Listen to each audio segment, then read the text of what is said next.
Bedui itu kalau ngaji sama Nabi itu lebih unik timbang yang soleh, timbang yang pinter. Sehingga banyak ilmu itu ditemukan dari orang Bedui.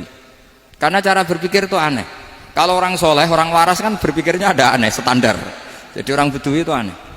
Pernah suatu saat Rasulullah itu khutbah cerita kiamat. Wah, dahsyatnya kiamat kayak apa? Semua orang diam nangis semua. Orang Bedui enggak, lebih cerdas. Ini Nabi itu aneh. Cerita kiamat kok udah ada tanggalnya ini gimana? Orang nangis semua karena dahsyatnya kiamat kayak gitu. Bumi dihancurkan, wus. Pantas sudah nangis dewi-dewi. Ya ono sing nangis pabrik banyune macam-macam ya.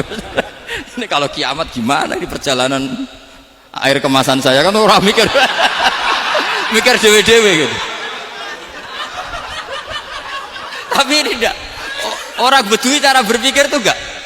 Malah ya Rasulullah mata sa'ah. Engkau itu cerita kiamat tapi enggak jelas tanggalnya. Kalau cerita kiamat ya harus jelas dong kapannya. Jadi unik. Jadi cara berpikir sahabat kaget semua loh. Kaget karena gak kepikiran. Nabi a'radu anhu, a'radu itu mengabaikan. Banyak sahabat yang menganalisis lam yasma'kan. Nabi memang gak dengar sehingga mengabaikan. Ada yang analisis lagi sami'a wa kariha. Sebenarnya Nabi dengar itu gak berkenan karena tengah-tengahnya khutbah kok tanya. Tapi si Arabi ini cerdas, masuk akal kan. Misalnya mau pilihan presiden, orang mesti tanya kapan kan gitu. Ya kan? Mau ganti presiden atau ganti bupati, takarannya orang kan kapan? Kayak Mas Akom jadi wali ndak? Pertanyaannya kan kapan? Kalau jatuhnya kan sudah ya. Sehingga tanya, mata sa'ah ya Rasulullah. Lama-lama Nabi diangen-angen, bener juga orang ini. Saya cerita kiamat kok nggak jelas kapannya. Ini Nabi menjawab. Tapi karena Nabi orang-orang yang sangat pinter, tanya balik. Ma'atat talaha. Lalu kalau kamu berani tanya kiamat kapan, saya tanya balik, ya persiapan kamu apa? Jawabnya santai saja. Fa wallah ma'atatullaha kabira sholatin wala siyamin walakinni uhibbuka ya Rasulullah. Saya enggak menyediakan apa-apa, salat saya biasa aja, maksudnya standar. Ya kira-kira 5 waktu pas. Ya jenis saya lah kira-kira gitu. Wala kabira siyamin, dan saya puasa ya standar saja pas. Walakinni uhibbuka ya Rasulullah. Tetapi saya mencintai engkau ya Rasulullah. Jawabannya Nabi apa? Almar'u ma'aman ahabba. Sebagian riwayat anta ma'aman ahbabta. Jadi hadis itu populer tuh barokahnya wong desa tadi. Andai kan dia punya etika, maka sowan dulu tanya 4 mata. Itu jadi hadis ahadi. Tapi barokahnya dia selonong di depan umum. Zaman Nabi khutbah itu jadi hadis mutawatir. Jadi kadang barang baik itu barokahnya orang yang enggak baik. Maksudnya su'ul adab. Tanya gitu kan su'ul. Tapi itu barokah. Akhirnya hadis itu mutawatir karena didengar ribuan sahabat yang mendengarkan khutbahnya Rasulullah. Tapi kalau hadis itu satu-satu kan khossoni bidzalika Rasulullah, khossoni bidzalika Rasul, itu nanti jadi hadis ahadi yang kualitasnya jauh di bawah hadis mutawatir. Jadi barokahnya orang su'ul adab itu ya ada. Karena Allah yang mendesain ini.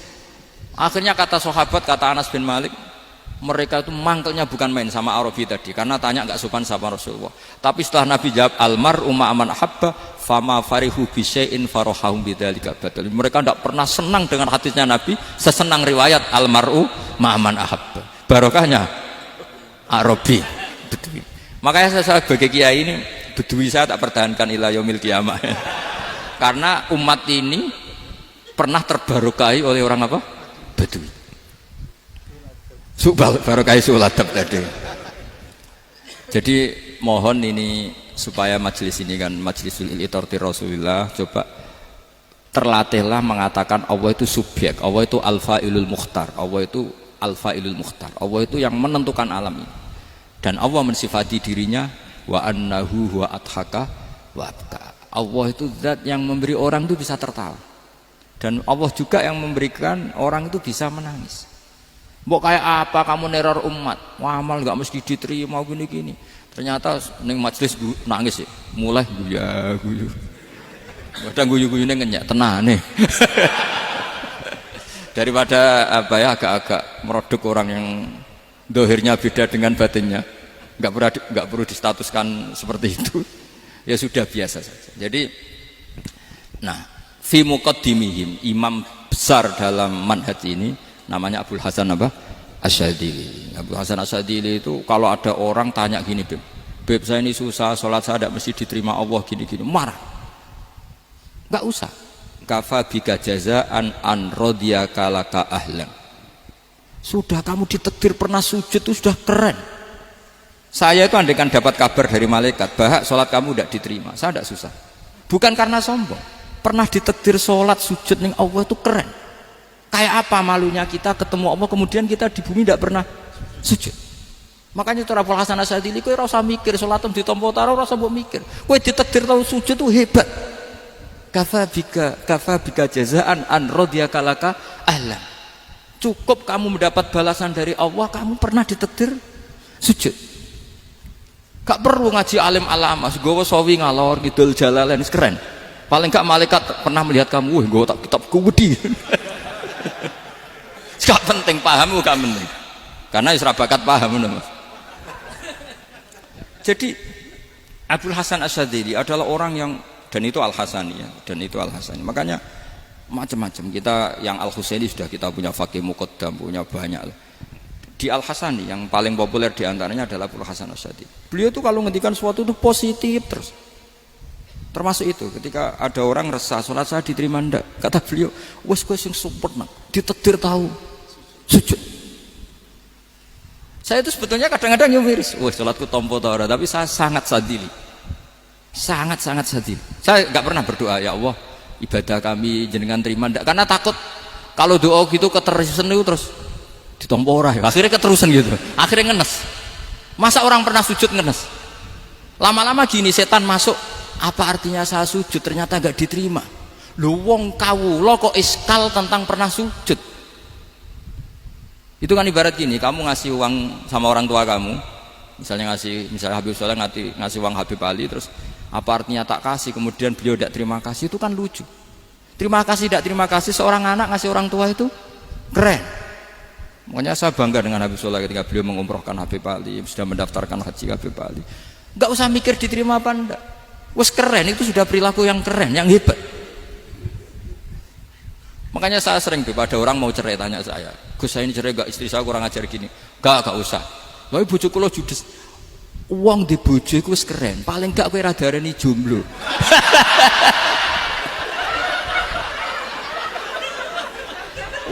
Diarani duda ora enak. Wis luwe sabar ndi diarani duda mek diarani bojo judes.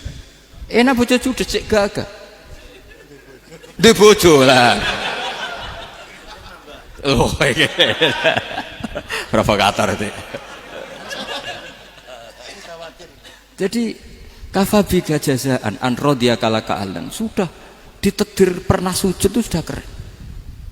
Dulu ulama ala hadan nampak. Ulama dulu cara berpikir seperti itu. Makanya ulama dulu kalau nafsiri wasjud waqtarib sudah pernah sujud.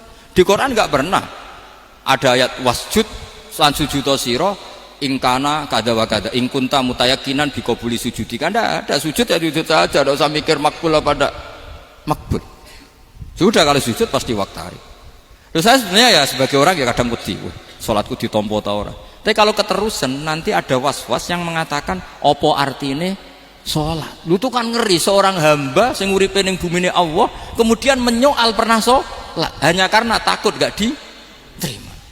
Itu kan geblek banget. Nah, saya jenis kiai yang di partai itu. Saya tidak tahu kalau keneng dikom.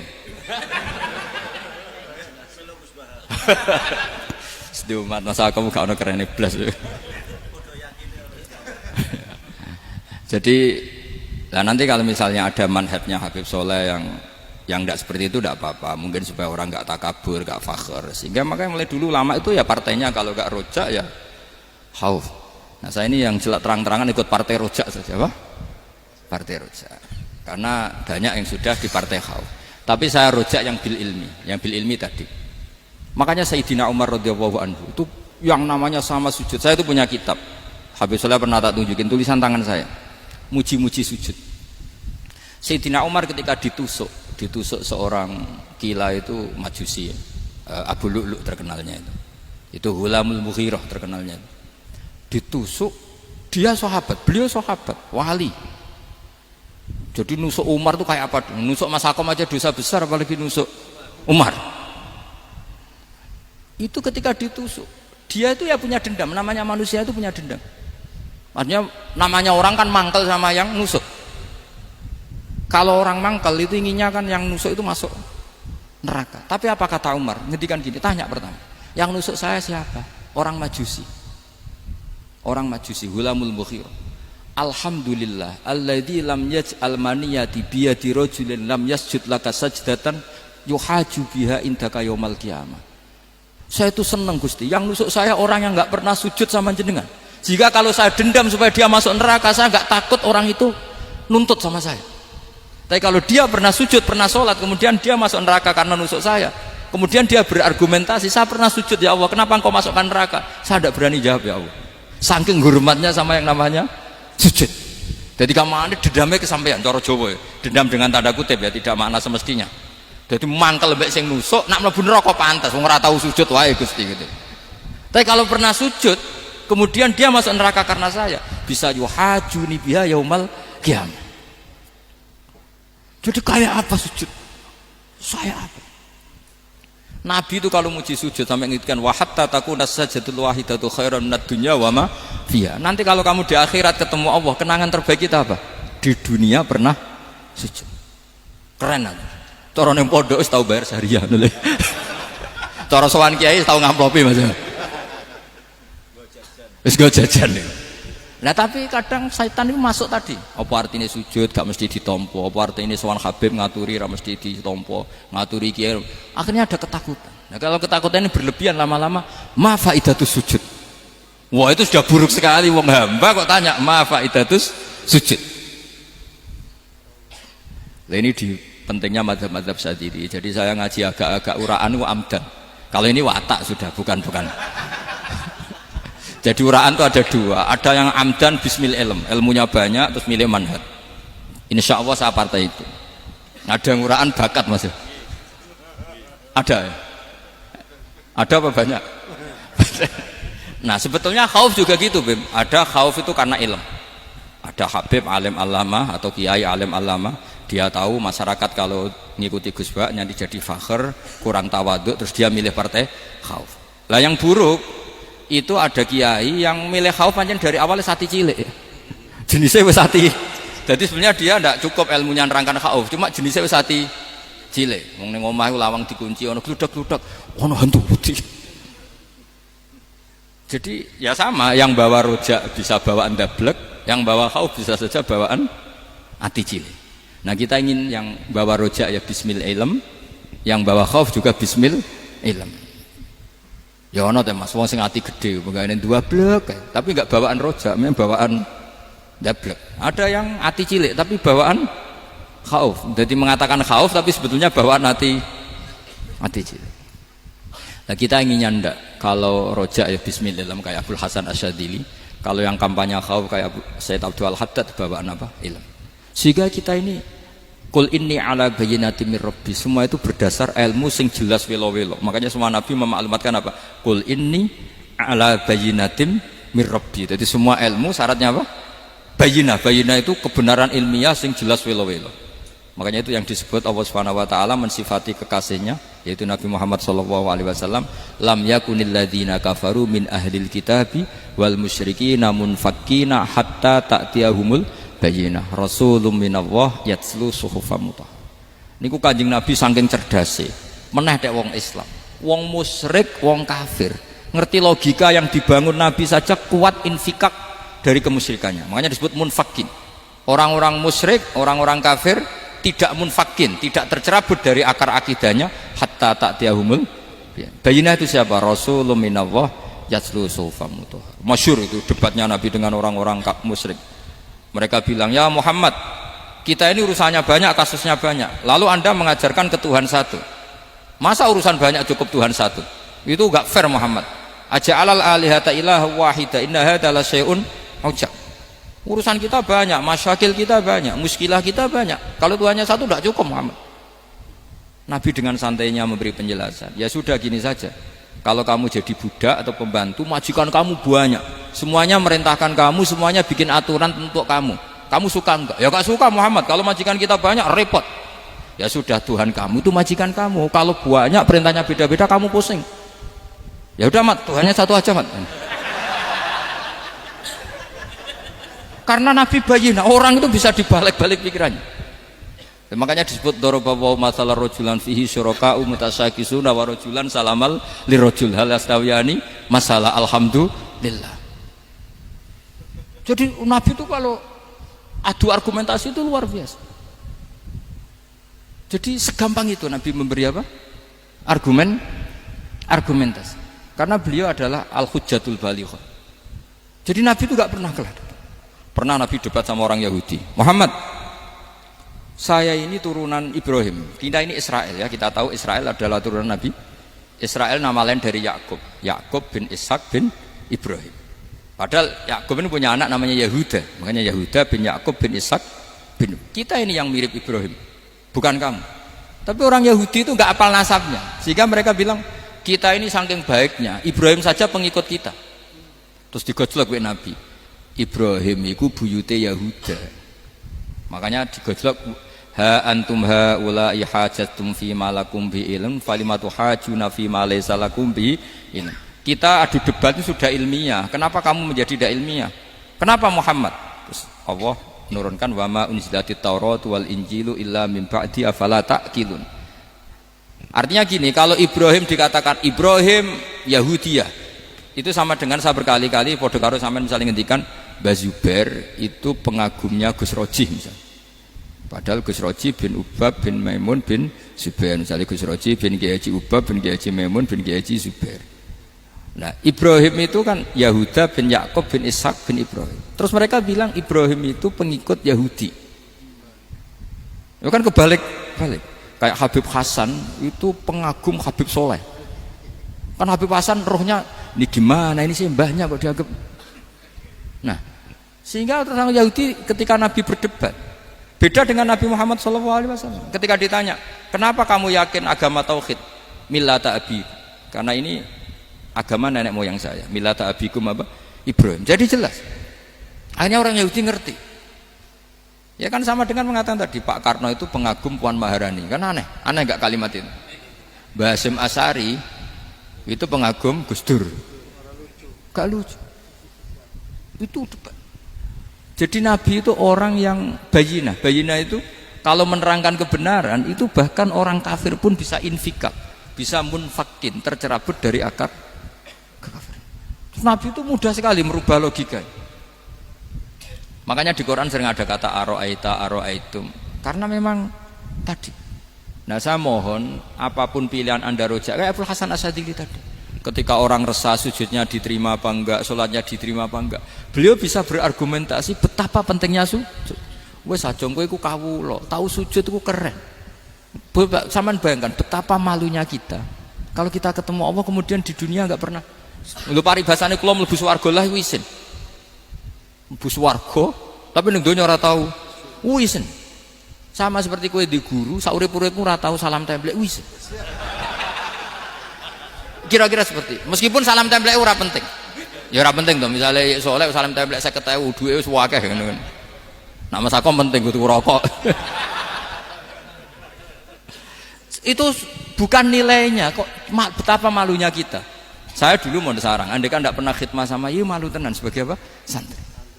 Makanya Sayyidina Umar ketika beliau dibunuh orang itu pertanyaan pertama, dia pernah sujud enggak pernah. Andai kan dia pernah sujud, maka saya tidak berani masukkan dia masuk neraka. Takutnya dia protes sama Allah, ya Allah saya pernah sujud, kenapa harus di neraka? Atau Umar ditanya Allah gini, Umar, kue ridho wong sing tahu nyembah aku kemudian dia di neraka? Kayak apa? Jadi makanya Umar ketika wafat ketika alhamdulillah alladzi lam yaj'al maniyati biyadi rajulin lam yasjud laka sajdah. Ya, jadi saya mohon sekali jadi majelis ini sebuah majelis mubarak, caranya tauhidnya dibenarin ya, tauhidnya dibenarin. Jadi Allah itu adhaka wa abka, Allah itu al-hadi, Allah itu ar-razzaq. Sehingga menteri ekonomi mbok salah rumusillah wong tetep mangan. Mergo Allah itu ar-razzaq. Mbok negara dikelola keliru lah wong tetep mangan, wong Allah itu ar-razzaq. Kiai rada akeh sing di masalah. Tapi ya tetep agama ini jalan. Lho andai kan syaratnya agama ini bener, wah ya repot. Kowe iso bayangno masakom bener terus. Tapi agama ini berkali-kali coba di TV itu banyak nyun sewu, ada ustadz, ada kasus apa, ada kiai, kadang ada masalah hukum. Agama ini jatuh enggak masalah. Padahal di TV sudah dinasionalkan kan, ada kiai terlibat kasus hukum atau ustadz tertangkap karena melakukan apa itu. Tapi enggak ngefek karena agama ini bihifdzillah wa biriayatillah. Sama. Negara mana-mana kadang manajemen ekonominya enggak jelas, tapi masyarakat ya makan karena Allah Razzaq.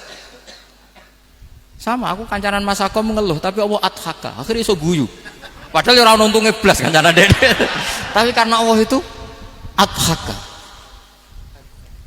Nah kita dengan istri yang kita cintai, dengan keluarga kadang nangis. Karena Allah itu zat yang bisa memberi abka. Wa annahu wa adhaka wa abka. Terus wa annahu wa amata wa ahya. Kita tidak ingin mati. Wah ya mati saja karena kita objek. Nah hidayah itu seperti itu. Allah